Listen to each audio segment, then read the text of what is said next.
So I'm Hannah and I'm 13. I'm Samara and I'm 12.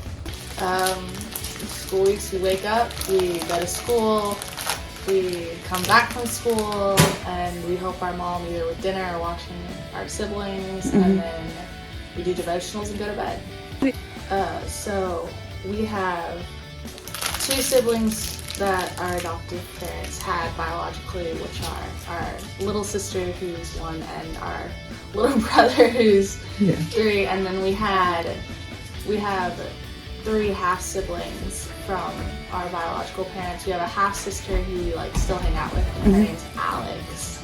And then we have 2 half brothers, 1 from each side, both named Xander.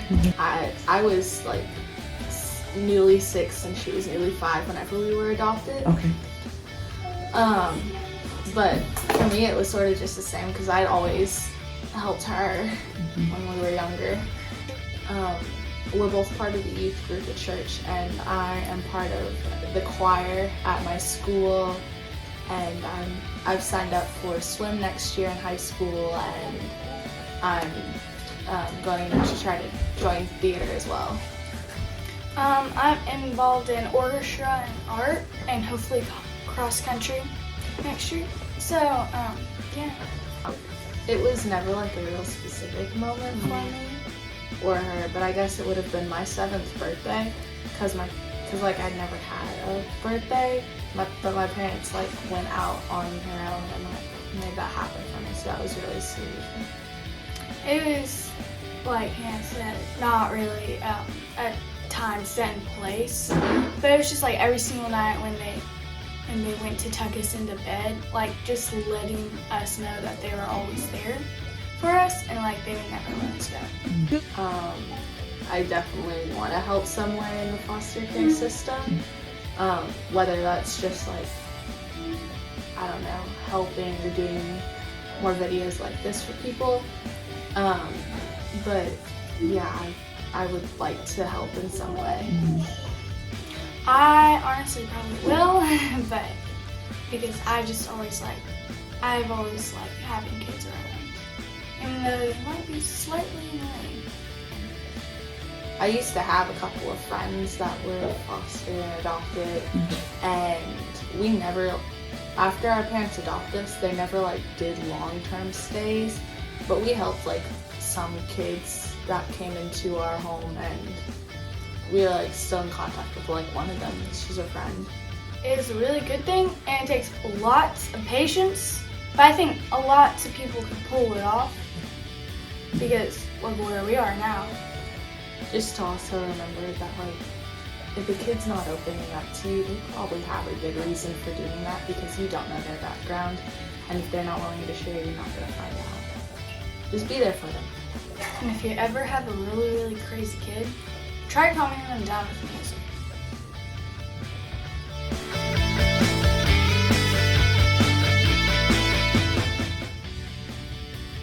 My name is Jabari. I'm 17 and I attend North Little Rock High School.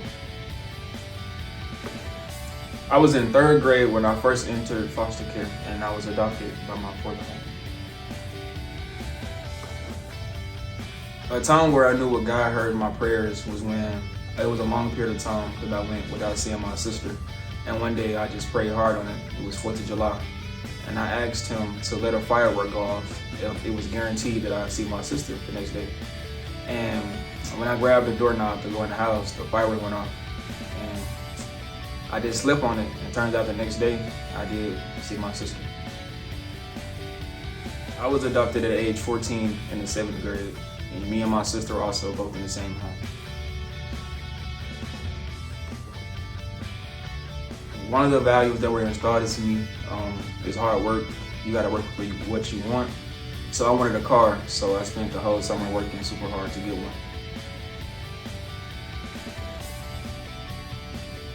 When I first entered foster care, I was angry with the world because it was a complete shift in my life.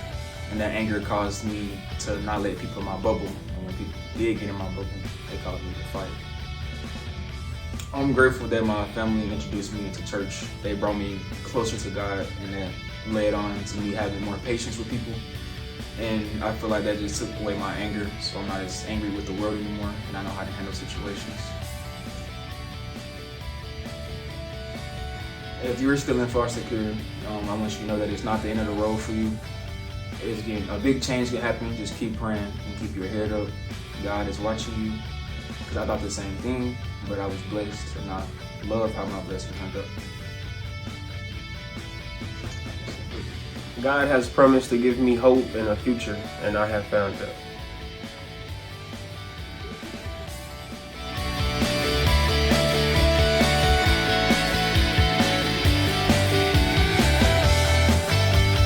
I'm Mark. I'm 17 years old. I go to the Summit Church, and I'm homeschooled. So whenever I first started receiving placements, our family did, it was a lot of mixed emotions. It was definitely like, whenever I first got home, it was like, whoa, there's a new kid here. This is exciting, yet it's still like, wow, there's a whole nother person that we have to watch. And as much as it is exciting, it was also a little bit, at first, it was very, I guess a little scary for me, just due to the fact that maybe a lot of the attention will be diverted away from me and all this different stuff.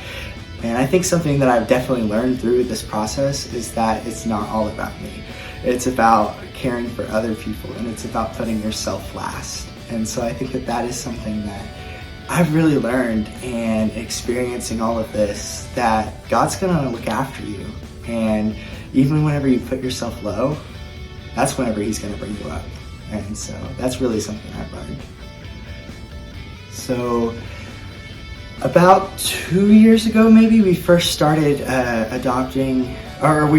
fostering a 14-year-old girl, and she actually had a baby. And so we were in that process with her together, and we were almost teaching her how to parent this kid, because we were just being a support for her.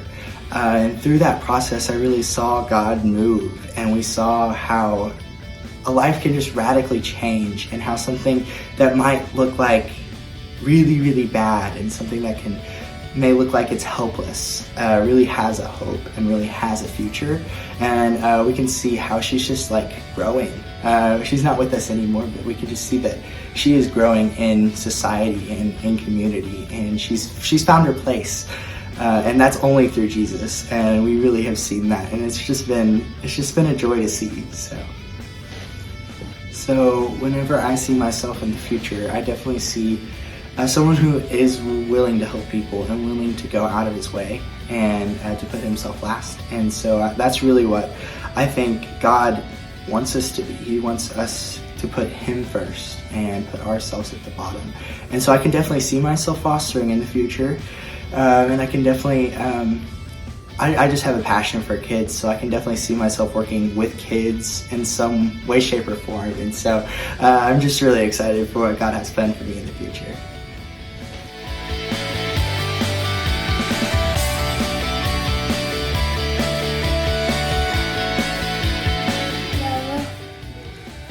And Shayla.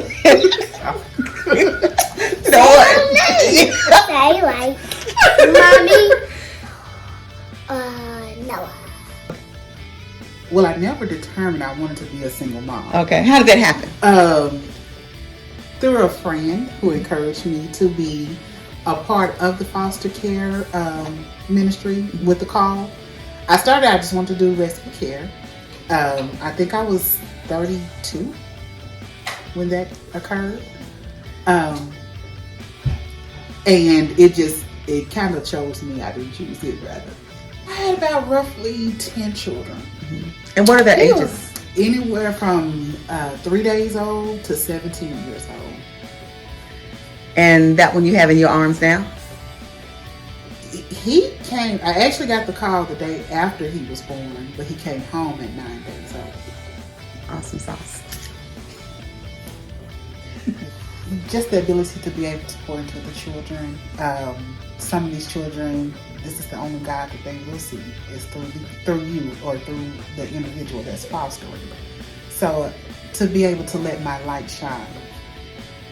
A lot of them come to you, they're broken, they're depressed, they're just in their shells, and you're able to see them blossom and bloom and be able to have a positive outlook on life.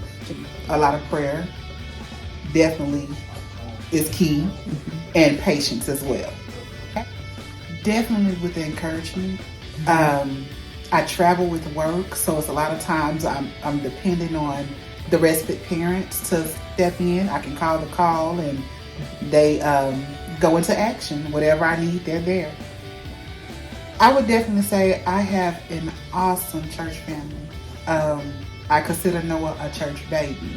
It's anytime I can walk through the doors with him and he's going off with somebody I know.